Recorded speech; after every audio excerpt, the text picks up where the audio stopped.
Welcome to the October the 8th, 2002 taping of It Happened in Grand Prairie, as we bring you the history of our city, and especially the month that we are honoring, Hispanic Heritage Month. And today we are very honored for our history tape number 469.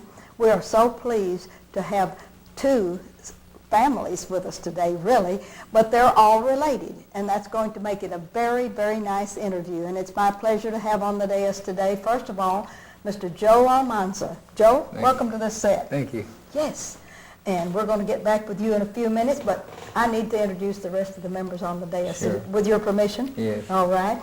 And Delia Gomez. Delia, I'm so glad to have you with us. Yes, I'm The mother happy of to be here. some very fine folks that are here in Grand Prairie, Texas, that we're going to be excited about. And we have Miss Becky. Becky is not only an Almanza, but she was a Gomez before she was an Almanza. Sure. So we're bringing it right on down the pike. And Becky, we're so glad Thank to have you. you with us today, my dear. All right. And you ladies, I know that y'all are going to let Joe go first. Joe would be very nervous if he didn't get to open this show today, wouldn't he? Now, Brother Joe Almanza, you're very famous in Grand Prairie at this time because you are a minister of Hispanic education and many other things at the Turnpike Church of Christ, and have a jail ministry and other outreaches that you do. But before that, you weren't as successful as you are now, and we want to take the boys and girls that may watch our show back to the beginning, because as Hispanic Heritage Month, we want them to know that it's real important that there's going to be certain things that they will need to do to become successful like you have become today. Right. So, with your permission, let's start out by letting them know about the real Joe Almanza. And look out into your camera. Yes. In the middle, I believe, is the Okay. one that Mr. Tovar has assigned to us. Okay. And give us your genealogy. Give us the name of your parents and your brothers and sisters, please. Okay. I come from the Onofre Tijerina family. They were born and raised, Daniel and Refugio Onofre. They were born in Guadalajara, in a little city called Chapala, which is up in the Gulf of Mexico. And then they had 10 children. All right, name your parents. Have you named them both? My parents' name, my mother's name was Guadalupe Tijerina Onofre. That was her maiden name. All right. And then when she married my dad, which my dad's name was Valente Almanza. And when they got married in 1957, I think it was. Yes. And so Did they continue living in the place where they were married? They got married in a little city outside of San Antonio called Huiche. All right. That's what they used to call it, Huiche. All right. And so they lived in a log cabin, kind of one of those trains that converted into a house. Yes. And they used to be migrant workers, and they picked cotton. All right. And so they got married and moved to San Antonio. All right. And so we lived in a little alley called Yoakum Alley. Okay. We used to have what we call the red house. That was the color of our house. And most of my brothers and sisters were born in a house, not in a hospital. All righty. And you have how many brothers and sisters? We're all together, we had 12, but 2 died, All right. stillborn. One died of pneumonia. And then we have 10, 9 still living. 1 has passed away. We have 5 sisters, and I have 3 brothers. Oh, It's that's great. 4 altogether. But Are they all in Texas? some live in Houston. Some, the majority live in San Antonio. All right. And I live here in Grand Prairie. All right. And when you were a young man and first started to school, since your father was a migrant worker, did you get to go to school all the time, or did your mom take you from place to place? How'd you get your education? Well, the education was kind of difficult because, starting from April all the way up into September, the migrant workers go and work the fields. Yes, they do. And so we'd have to pick up and not finish school and just travel in a truck with some other families, and we would go and, be the hired hand for the farmers, and we lived in a little kind of a compound they had there Yes. where all the workers lived. And so we did that for the younger years of my life. All right. When did you get to the point where you would not go travel with the migrant workers and you would stay in a school permanently for 9 months of the school? We'd come back in September. We go to school from from that September year Till to the April? next year, to Uh-huh. April again. Uh-huh. And we'd come back and we would live with, my grandmother had a big house where most of the family lived in that house. All right. Now, let's talk about your grandmother. Let's Okay. name her. She must have been important to Okay. you if she let you live with her, Yeah, with yeah. that many boys and girls. Yes. Now, my grandmother was a school teacher in All right. Mexico. All right. And in Mexico, she used to own a water well that supplied water for most of the people in the village. Mhm. So she had a good job, didn't So she? she came from a pretty good family, and they moved here. Give her her name. Her name was Refugio Tijerina, before she got married to my grandfather, whose name was Daniel Onofre, O-N-F-E-R-E. That's on your mother's side. That's on my mother's side. Okay. Yes. All right. Now, what was the first school that you went to, even though you were a migrant worker's child? The first school that I went to was Robert E. Lee. Robert E. That Lee was in an San elementary- Antonio? In San Antonio. Okay. All right. That school, I went from the first grade to the sixth grade. Oh, that was good. Yes. And they always expected you to leave in April. They knew you were they leaving. expected us to leave at that time, and sometimes we would get excused and move to the other city. Okay. I'm going to leave you in elementary school in San Antonio. I'm going to go over here and I'm going to Sure. talk to Becky.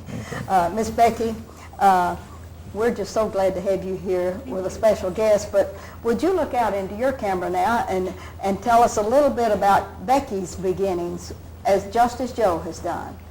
Well, we originally born and raised in South Texas, All born right. in Brownsville, Texas, Okay. and raised for most of my life in Victoria, Texas. And then when we were 10 years old, we moved up here to Grand Prairie. All right, we're going to stop right there because you've given us a lot of hints here about Brownsville, Victoria, and Grand Prairie, but now you have a guest with you, your mom. Yes, I do. And we want to talk with her, don't we? Yes. Because I think she can give the history of the family. Would you like for her to do that part? Sure. Okay, let's do that then. Delia, would you like to hold up your picture of your family when you were a little child? And let's help Louis as we're going to hold it up toward this camera, and he's going to come running out of the studio, and he's going to see if we can clue in on this. And without turning that picture around, I want you to tell everyone who that is in the picture and who is sitting in her mommy's lap, because that's going to be isn't that a good picture? Mm-hmm. Now, tell us about your maiden name, Delia, and who the family was and your mother and daddy's name. Okay. First of all, I want to say that I'm happy to be here, and I'm Delia Gomez. I was Delia Garcia when I was born, and this is my family. My father, His name? his name was Jose Benito Garcia. Okay. My mother was Alvina Gil. And are all my brothers, and three more children are missing in the picture because they were not born. I was the baby here in this picture. Yes. And my sister was born last, so she was not able to be in this picture. And then another brother. So we were 9 brothers. Where was this picture taken? In Brownsville. In Brownsville, Texas. Well, actually, since it was in the Hacienda Brule. It was in Hacienda Brule when my father first came to the United States from Mexico, and that was the first place he came to, and he got work there. And then he brought his family, which was my mother and my two oldest boys, brothers, We can put that came. We can put that one down now. Okay. When they're finished telling her story. Yes, and we they lived there. All the children were born there in Hacienda Brule. He was working there, and worked there from about 1918 to 1943. And when did you begin school in Texas? I was 7 years old when I started school. And where? It was Palm Grove School, which was about 6 miles from the hacienda. It was a 3-room house, and I went to school there till 6th grade. Then I went further on to El Jardín School. It was an elementary, a junior high, and a high school outside the outskirts of Brownsville. It was not in the city of Brownsville. And that's where I got my education. What brought you to Grand Prairie, Texas? That was after I got married. And tell me about, we must mention the husband because we've got the father of all of these wonderful children. Okay. His name was Benedicto Gomez, and we married in 1947, had our first child in 1948, and then they started coming. and we... And would you name your children? Yes. My oldest, Benedicto Jr. The first daughter was Glenda Ruth. The next one was a boy. His name was Jose Israel. Elizabeth, Samuel, Benjamin, Becky, Noah, Sarah, Priscilla. No, I missed one. John.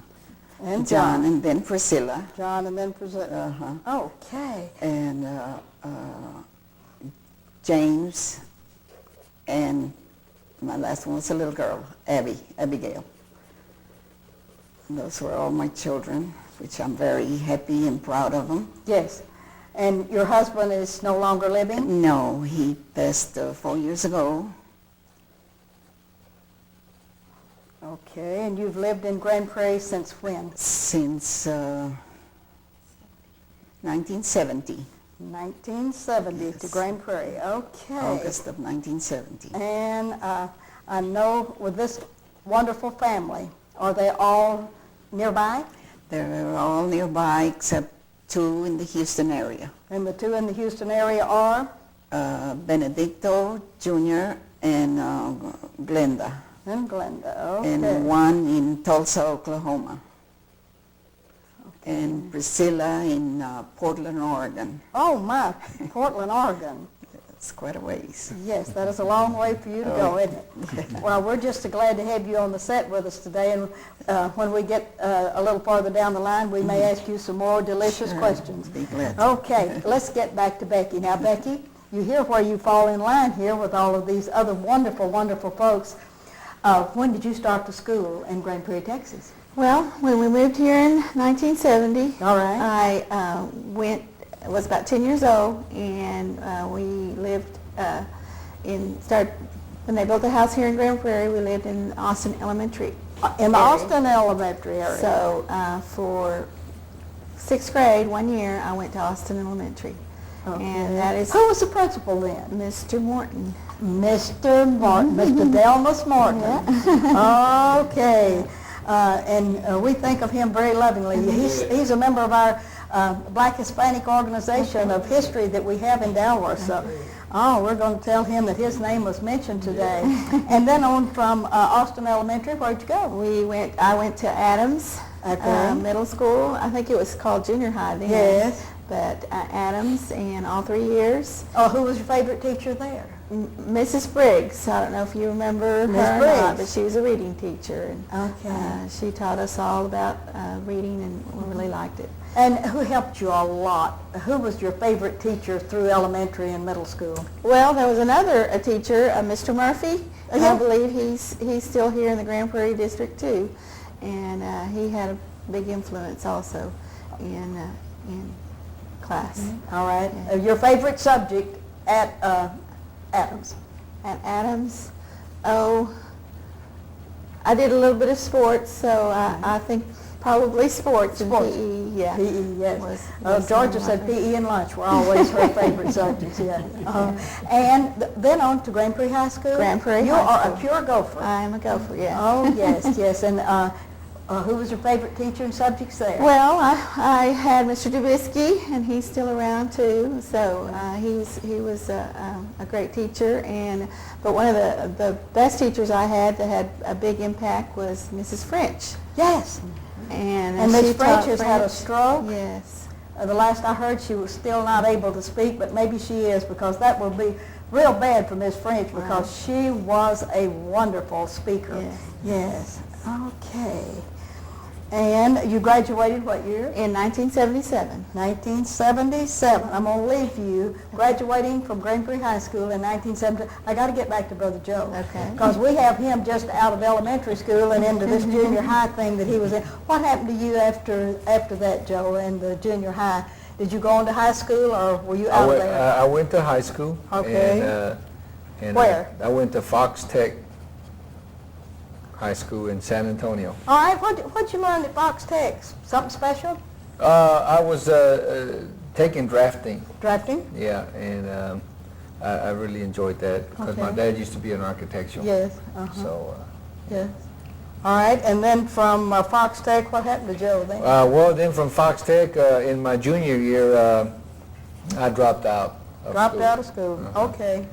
And didn't get to graduate. Didn't get to go. That's okay. But then then from there, but then I got. I took another class called APL, Adults Performance Level, which allows you to still graduate. Yes, And so I took that and kind of completed my high school diploma. all right, good. Yeah. All right, and then what happened to Joe next? Well, then I just, from there, my parents got separated. All right. And that's always a blow to the family? Yeah. Yeah, all right. So Did that ruin your life? that ruined, for the next 20 years, I lived a very destructive life. I see. Bad behavior. And, Bad behavior? And, Anything you want to tell the boys and girls? What happened was, because I didn't have the dad figure there anymore, Yes. I got involved with the wrong crowd, and the gangs validated me as an individual, and I became a member of different various gangs, and one thing led to another, and got in trouble with the authorities, and got addicted to drugs, and then a gentleman that used to live here in this town by the name of Wes Witt Yes. came into my life and became my mentor. And Where'd you meet him, in jail? I met him in prison. I see. You were in prison and Yes, Wes Witt and came to visit? Came by and taught me the gospel of Jesus Christ, and became a Christian and started over, and one thing led to another. I've been at Turnpike since 1985. And, When you got out of jail and came here, I came here to did this you have town. a job at Turnpike? As a matter of fact, I used to work here at this cable company here when Yes. I first I learned how to operate these cameras. Was my first trade, and so. But yes, I worked here as a construction worker. Yes. That was Yeah. good. And then from there you went on into... And then from there, we decided that God was calling me for ministry, and I had the calling of God on my life, and I went to the Sunset School of Preaching. We moved to Lubbock, and Sunset School of Preaching is in Lubbock? it's in Lubbock, Texas. You left Grand Prairie? I left Grand Prairie, Okay. made a sacrifice to go to seminary. Went to, we went there, and it's a kind of a 2-year program crammed into, 4-year program crammed into 2 years. And graduated, came back, and started, moved over. Who brought you back from Lubbock? I met a gentleman down there. I didn't know who he was. A real good friend of mine, Randall Hill. Okay. From the Burbank congregation over on the northeast side of Grand Prairie. Okay. I was living over on Myers Street when it was Myers Street, but before that I lived on 31st Street over on, right behind where you used to live. Yes. Yes. Yeah. And so Randall Hill was responsible for bringing you Randall Lubbock to Hill here. gave me an opportunity to start my ministry, and a lot of precious memories there. But and then you went on and then I climbed went up the on. ladder I to climbed up the ladder and became a little bit more successful, and got another job here with the Turnpike Church of Christ here at Grand Prairie. Where did you fit into this, Becky? When did you meet this young man? Well, shortly after he was released in February of '85, All right. he came to Turnpike with Wes Witt. With Wes Witt brought him. And And we you- were involved in. I was involved with the singles group at that Yes, time, uh-huh. and he knew. And you met him through I met him that through the singles and group. found out all about him, and you loved him and married him in spite of and to help, right? Yes. Oh, I think that is just a glorious story. You ought to write a book. Oh, that would be wonderful. And you met him at church, and now he's in charge of your life along with you. I believe you have children. Yes, I have two children. Would you like to name them? Lucas is 12, and he attends Adams. Okay. And Back to your school. uh-huh. All right. And Rachel is a junior. She's 16, and she goes to Grand Prairie High. Okay. Got another gopher coming That's along. right. And the way. she'll be the first grandchild to graduate from Grand Prairie High. So that's really going to be an Oh, honor. that's going to be a mark of distinction. You have a very famous sister that is a teacher. We better mention her. Oh, haven't we? yes. Elizabeth Miss is Elizabeth. a French teacher there at Grand Prairie High, and she's Yes. been there a lot of years. Yes, she has. Do you know how many years? Approx? Over 20. at Elizabeth least. Gomez is a Actually, very- she took Mrs. French's place Yes. when Mrs. French retired. So. And so she's trilingual now because she can speak English, Exactly. Spanish, and French. Right. And I think that is marvelous, a mark of distinction, isn't it? It is. That's great. And when you all married, where did you live? Well, we lived on apartment right down the street here, Mill Valley Apartments, all right. for a year. And after Rachel was born is when we moved out. Have to you ever Lubbock. worked out of the home, Becky? Yes, I worked at Turnpike Christian School for most of the time that Yeah. I've been married and have children. Okay. Started there from the bottom as just a daycare worker Uh-huh. in their daycare program, and then moved up all the way, and now I office administrate the school office there. And for they let Turnpike you out of the Christian. cage this afternoon Yes, to they do did. this. Isn't that wonderful? Oh, I think that is so great. And please thank the Turnpike Christian School for letting you come to do Thank this you. this interview. And they have a wonderful program, and many of my Yes. grandchildren, great-grandchildren, and all of this have attended there, and it's a real fine place. As a matter of fact, Kate and Blake are in there at this time. Is this Tuesday? Yes, Yes. they're there until 1:30 this afternoon. That is great. Okay, we're going to hold you at Turnpike Christian School, but we got to get back just one more minute to Brother Joe. Brother Joe, what do you do now Well, at now, Turnpike? You're still at Turnpike, I'm aren't still you? at Turnpike, and Yeah. what I do now is try to help people that have substance abuse problems. We have an aftercare program there at Turnpike, and I do a recovery program. I try to help the men that are released from prison, kind of help them to reintegrate back into the society. I train them for 2 years, and also I'm an area speaker. I speak at different churches to teenagers. Just got back from St. Louis where I spoke to 1,200 teens on the dangers of drugs and alcohol, gangs, and violence. And you tell them where you've been, and you've been through all of it, and I've been there, done that, and I can pretty well share with them that drugs and gangs will take you further than you want to go. It makes you stay longer than you want to stay, and it costs more than you want to pay. Yeah. And so I kind of just talk to them about that, and with my experience as a gang leader in organized crime, I'm able to share with them how I broke the cycle, if you would. That gives you credentials in that arena, but it's Yes. not good credentials to have, is it? No, it's not. No. It's you know, I think that like I said, you know, it takes you further than you want to go. Is your mother still living? No, my parents died very young. Both of them died yes, very they young. died very young, and So she didn't get to see you. You're she doing did all not of this get. good stuff. She Oh, did no, she didn't get. in to heaven, she's watching you. She's Joe. watching us from somewhere. Yes, yes. Okay. I'm going to get back with you in just a minute because I want to ask you what's coming down the pike. But I got to get back to Delia one more time. Delia, what do you do during the day? Do you have a special job or anything? Or do you just take care of the grandkids, the great-grandkids, and supervise the whole family? I have a hobby. Oh, good. My hobby is sewing. Oh, good.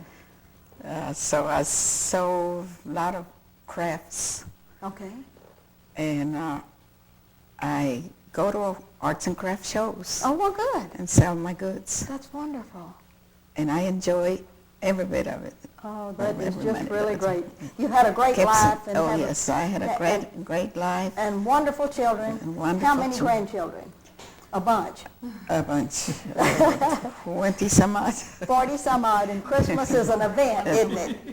And Thanksgiving is a bigger event. And she can sew for her grandkids and great-grandkids and make presents, and I think that's just wonderful. Yes. Well, Becky, at the school, we know that you are going to keep on working at the school forever. Do you have anything else in the horizon? Do you ever want to be the principal of the world or anything else, or you just want to keep following Joe? I just want to keep doing, really, I like what I do, and working at the school and helping Joe wherever I can in the ministry.